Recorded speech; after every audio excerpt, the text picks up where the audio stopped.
So let's talk about another popular term. What is that term? Term is generational wealth.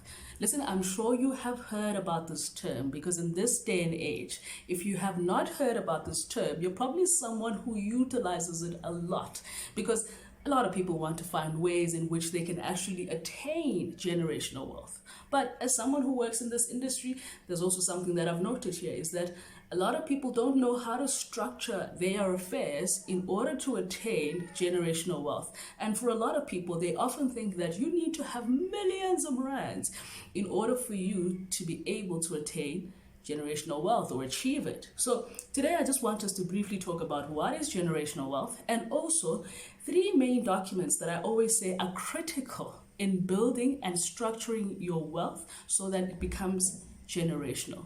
Right? So let's not waste any time and get into the discussion.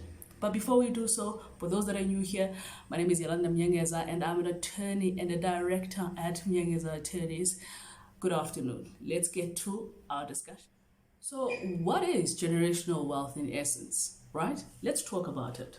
So a lot of people, when they actually hear the term generational wealth, they are of the opinion that you need to have a lot of money. For instance, you need to have millions or billions. As a result, when they think about this term, they think about it in that context. As a result, other people have already said, I will never attain generational wealth because I'm not a millionaire or a billionaire. Is this the correct way in which we should be looking at this term? And does it mean that if you don't have millions of rands, you cannot have generational wealth or wealth that is generational? Well, let's start by defining the term generational wealth. Well, the term generational wealth is quite self-explanatory. It means that you want the wealth that you have built to not just be inherited by the people you're leaving behind, but you want to make sure that the generations after the first generation you're leaving and the next one and the next one gets to benefit from the wealth that you have built. Because what we have seen, we can't lie about this, is that majority of the time when our things are being inherited, by people after us, for instance, our children, they often blow those things and they lose them. As a result, you'd find that those things that we've worked so hard for, don't even get to our grandchildren, our great-grandchildren, whereas these things were enough to last so many generations, right? So that's the intention of wanting to attain generational wealth. It's to say that I want the things that I've been working for to not just be inherited by the first people after me, but I want others to also benefit. We've got enough here, right? Or we have things that have the ability or the potential to last for generations. So if we're looking at it in this context, it doesn't mean that you need to have had millions, right? Because if you look at the word wealth in the context of generational wealth, it doesn't only refer to money, but it refers also to financial assets. For example, a property can form part of your generational wealth. Your bonds, the shares that you have, any other thing that has financial interest has the ability to trickle down to generations and generations, and that is what we regard as wealth. So it doesn't necessarily mean that you have to have billions of rands. Property can last for generations and generations and stay in the same family, right? That's wealth because that property has a financial value to it. Shares can last for generations and generations, right? And they can, benefit all of these generations if they are kept correctly and everything is structured in accordance. So how do you structure your wealth in order to ensure that it becomes generational? Before we answer that question, first things first, you have to now build this wealth that you want to be generational, because you cannot say, I want to attain generational wealth and then talk about the structure, whereas there is no wealth to structure in the first place. So first things first, in order for you to attain this generational wealth you're talking about, you have to work for these assets or these financial assets that you're going to leave behind. So what are these important documents that I always say are important to include when you're planning on how you're going to ensure that this wealth you've built is going to go to generations and generations? Let's talk about them. The first one is an antinuptial contract. So you're probably asking yourself, what is an antinuptial contract? And in actual fact, what does it have to do with any of this, if you do know an antinuptial contract? So an antinuptial contract, let's start there, is the contract which you enter into prior to you getting married. Now, when you're entering into this contract, the intention is that whoever it is that you're getting married to, you don't want to get married to them in community of property. You want to ensure that the assets, that you've worked for all your life remain solely yours and that you do not share with them, right? You don't want a situation where somebody will have an entitlement as soon as you get married. You still want to retain full ownership and control of your own financial assets. So that is in essence the reason why people would enter into an antinuptial contract. Now, how is it useful in this context? As I've already explained, it allows you to keep your financial assets to yourself. They're not going to form part of any joint estate because you continue to be the sole owner. You continue to have control. And that's the first thing that you want to do with your assets. If you want to attain generational wealth, you want to make sure that they remain within your control. They remain within your own family. Right? As much as you are now creating a family with, your spouse here, but if you really want to attain generational wealth, this is one of the first things that you're going to have to stick to, because once you delve it into with your spouse, the potential is this.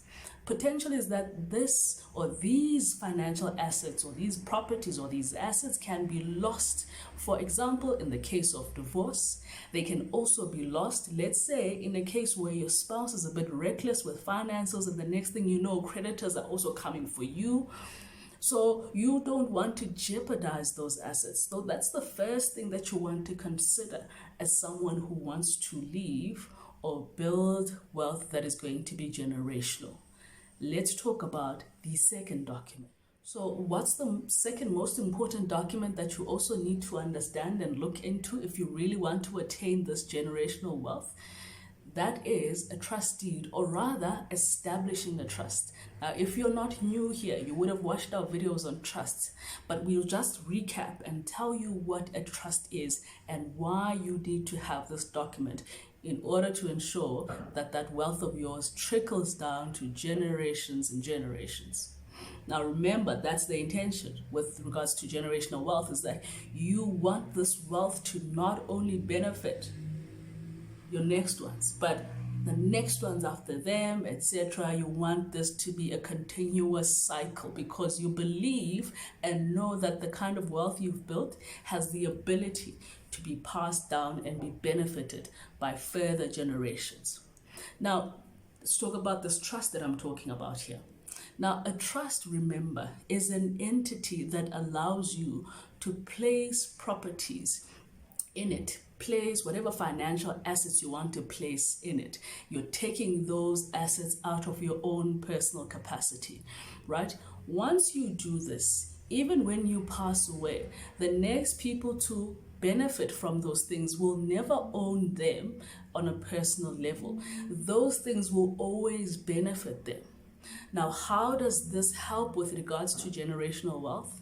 Now, you would recall when it comes to inheritance, the biggest problem we have, which is the reason why wealth is never generational in many families when things are inherited by people in their personal capacity, is the fact that people often lose all of these financial assets, either because they squander them, right? And secondly, sometimes it happens that they're very reckless in terms of how they're conducting themselves, and as a result, you'd find that creditors then come for them and end up coming for the things that they have inherited in their personal capacity. The other issue, which is the reason why the wealth never then becomes generational each time they inherit things in their personal capacity, it's because people again get into marital relationships, divorce each other, and then you'd find that They have delved now these assets, gelled them together with their other spouse. Now everything becomes complicated. And people who have gone through divorce will tell you that is the most difficult process, especially if you were married in community of property, because now properties have to be sold, people are fighting.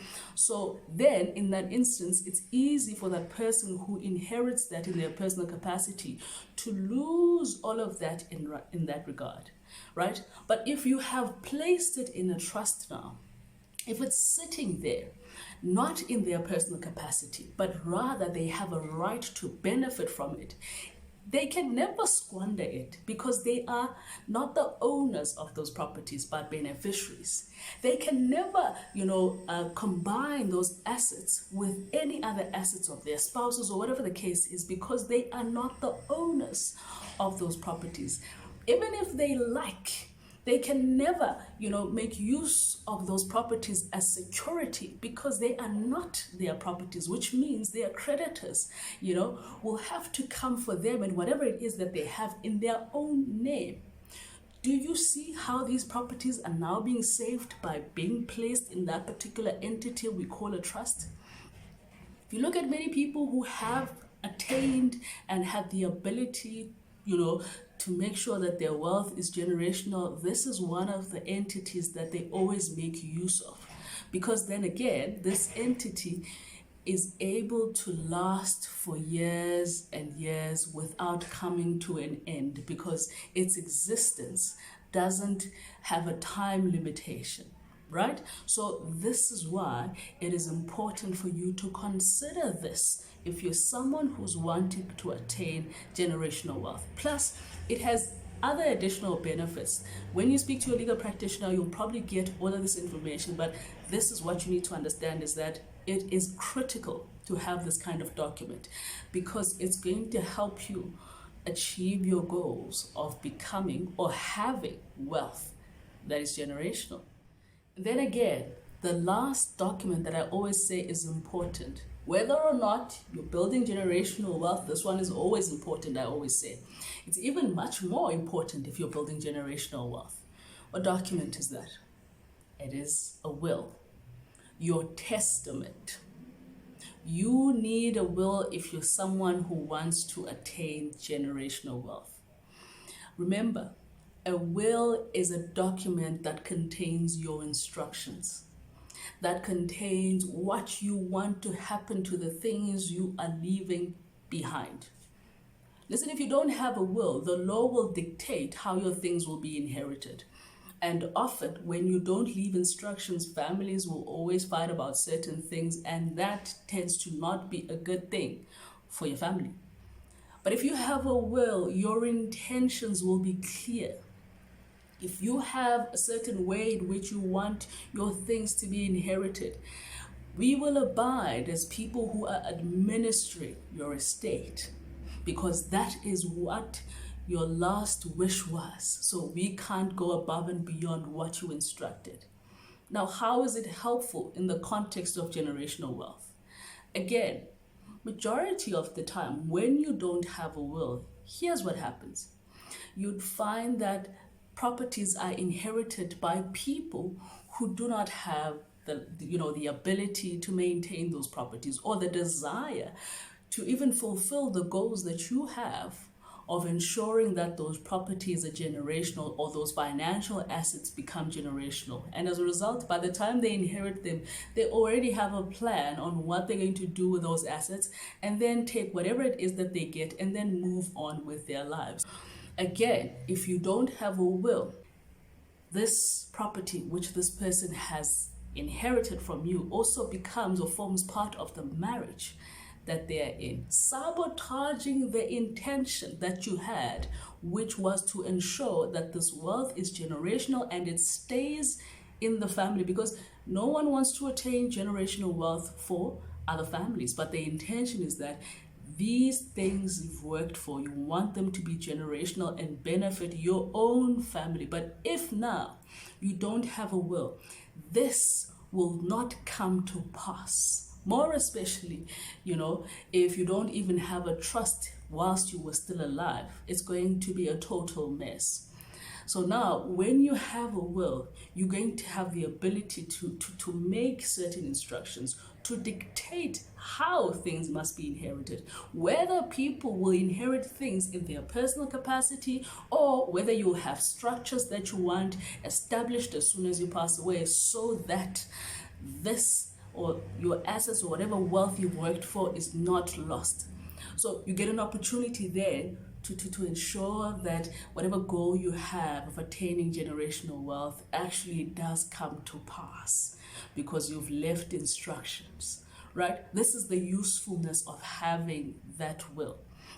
So all the time when I speak to my clients, these are the three main documents that I always say they must look into, right? Because these three things are going to help them structure their wealth and ensure that it goes from generation to generation.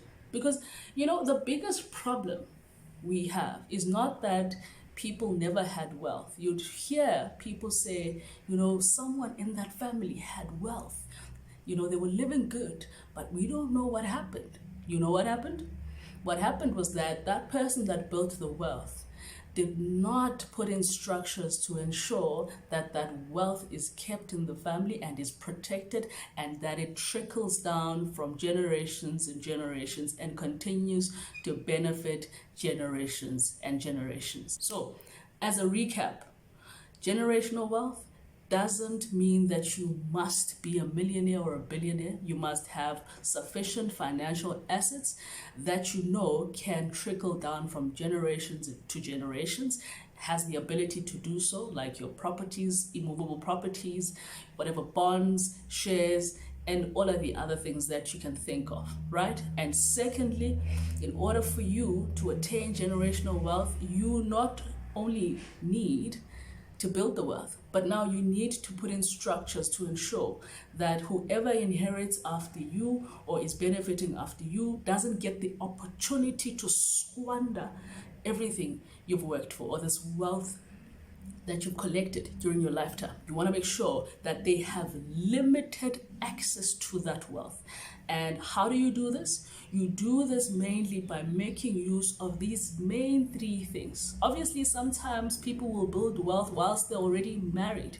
So, which means that they might not be able to now draft an antinuptial contract, right? But always try to speak to your attorney to establish how you can then take advantage of these two other documents, which is the trust and also your will, to ensure that you achieve your goals of attaining generational wealth, right? So this brings us to the end of our discussion today, and I hope this was useful. Like we always say, if you found this information useful and you think it could benefit another person, do not hesitate to share, like, come back, subscribe, because we are going to have more of these discussions. Again, my name is Yolanda Mnyengeza, and I'm an attorney and a director at Mnyengeza Attorneys. Thank you for being with us. We'll see you next time.